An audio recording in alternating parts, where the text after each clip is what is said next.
ಕಾಂಗ್ರೆಸ್ ಸರ್ಕಾರವನ್ನು ಅಸ್ಥಿರ ಮಾಡಲಾಗ್ತಿದೆ ಅಂತೇಳಿ ಈಗಾಗಲೇ ಶಾಸಕ ರವಿ ಗಾಣಿಗರು ಒಂದು ಗಂಭೀರವಾದ ಆರೋಪ ಮಾಡಿ ಈ ವಿಚಾರವಾಗಿ ಮಾತಾಡಲಿಕ್ಕೆ ಹಿರಿಯ ಸಚಿವರು ಶಿವರಾಜ್ ತಂಗಡಿಗೆ ಅವರಿದ್ದಾರೆ, ನೇರವಾಗಿ ಅವರನ್ನ ಮಾತಾಡ್ತೀನಿ. ಸರ್, ಈಗ ಶಾಸಕ ರವಿ ಗಾಣಿಗ ಅವರು ಒಂದು ಸ್ಟೇಟ್ಮೆಂಟ್ ಮಾಡಿದ್ದಾರೆ, ಈ ಒಂದು ಕಾಂಗ್ರೆಸ್ ಸರ್ಕಾರವನ್ನ ತೆಗಿಲಿಕ್ಕೆ ಬಿಜೆಪಿ ಜೆಡಿಎಸ್ ಪ್ರಯತ್ನ ಮಾಡ್ತಾ ಇದೆ ಅಂತೇಳಿ. ಆ ಥರ ಪ್ರಯತ್ನ ನಡೀತಾ ಇದೆಯಾ? ಇದು ಬಿಜೆಪಿ ಅವರು ಎಂದೂ ಸ್ವಂತ ಶಕ್ತಿ ಮೇಲೆ ಅವರು ಅಧಿಕಾರವನ್ನು ಮಾಡಿಲ್ಲ. 2000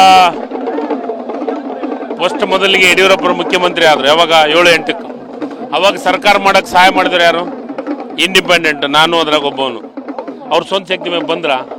ನಮಗೆ ಅವಾಗ ಎಷ್ಟು ಸುಳ್ಳು ಹೇಳಿದರು, ನಮಗೆ ಏನೇನೋ ಕತೆ ಹೇಳಿದರು.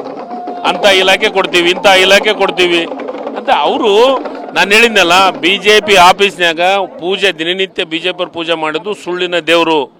ಸುಳ್ಳೇ ಅವರ ಮನೆ ದೇವರು ಅಷ್ಟೇ ಅಲ್ಲ, ಅವರು ಪೂಜಿಸೋದೇ ಸುಳ್ಳನ್ನ. ಸರ್, ಈಗ ಆ ರೀತಿ ಪ್ರಯತ್ನ ನಡೀತಾ ಇದೆ, ಯಾಕಂದ್ರೆ 100 ಕೋಟಿ 50 ಕೋಟಿ ಆಫರ್ ಮಾಡ್ತಾ ಇದಾರೆ ಅಂತ ಹೇಳ್ತಾ ಇದಾರೆ. ಅವರು ಇದೇ ಪ್ರಯತ್ನ ಮಾಡ್ತಾರೆ. ಮತ್ತೆ ಇವರು ಭ್ರಷ್ಟ ಎಲ್ಲಿಂದ ತರ್ತಾರೆ ದುಡ್ಡು? ಏನು ಉಳಿಮೆ ಮಾಡಿದ್ರಾ? ಏನು ಕಬ್ಬು ಬೆಳೆದ್ರಾ?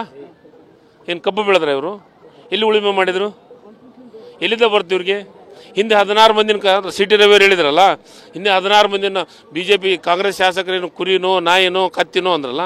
ಮೊನ್ನೆ 16 ಮಂದಿನ ಕರ್ಕೊಂಡು ಹೋದಲ್ಲ, ಅವ್ರು ಕುರಿನಾ ನಾಯಿನ ಕತ್ತಿ? ಅವರು ಹೇಳಿ, ಸ್ಪಷ್ಟಪಡ್ಲಿ. ಸುಧಾಕರ್ ಅವರೆಲ್ಲ ಹೋದ್ರಲ್ಲ, ಅವ್ರ್ಯಾರು? ನಾಯಿನ ಕುದುರೆನ? ಅಲ್ಲ, ಈ ಪ್ರಯತ್ನ ನಡೀತಾ ಇದೆ ಸರ್. ಈಗ 100ಕ್ಕೆ 100 ಇದೇ ಪ್ರಯತ್ನದೊಳಗೆ ಮಾಡಕ್ ಹೋಗ್ತಾರೆ, ಅದು ಫಲ ಆಗಾಗಿಲ್ಲ. ಮತ್ತೇನಾರು ನಿಮ್ಮನ್ನ ಸಂಪರ್ಕ ಮಾಡೋ ಪ್ರಯತ್ನ ನಡೀತಿದ್ಯಾ? ಸಂಪರ್ಕ ಮಾಡ್ತಾವ್ರ? ನನ್ನ ಸಂಪರ್ಕ ಮಾಡೋ ಶಕ್ತಿ ಈಗ ಸದ್ಯ ಅವ್ರಿಗೆ ಉಳಿದಿಲ್ಲ. ಆಗುತ್ತಂದ್ರೆ 136 ಇರುವಂತ ಜನ ಇರುವಂತ ಸರ್ಕಾರನ ಅಸ್ಥಿರ ಮಾಡ್ಲಿಕ್ಕೆ ಆಗುತ್ತಾ? ಅಲ್ಲ, ಅದನ್ನೇ ಹೇಳ್ತಾ ಇದ್ದಿಲ್ಲ.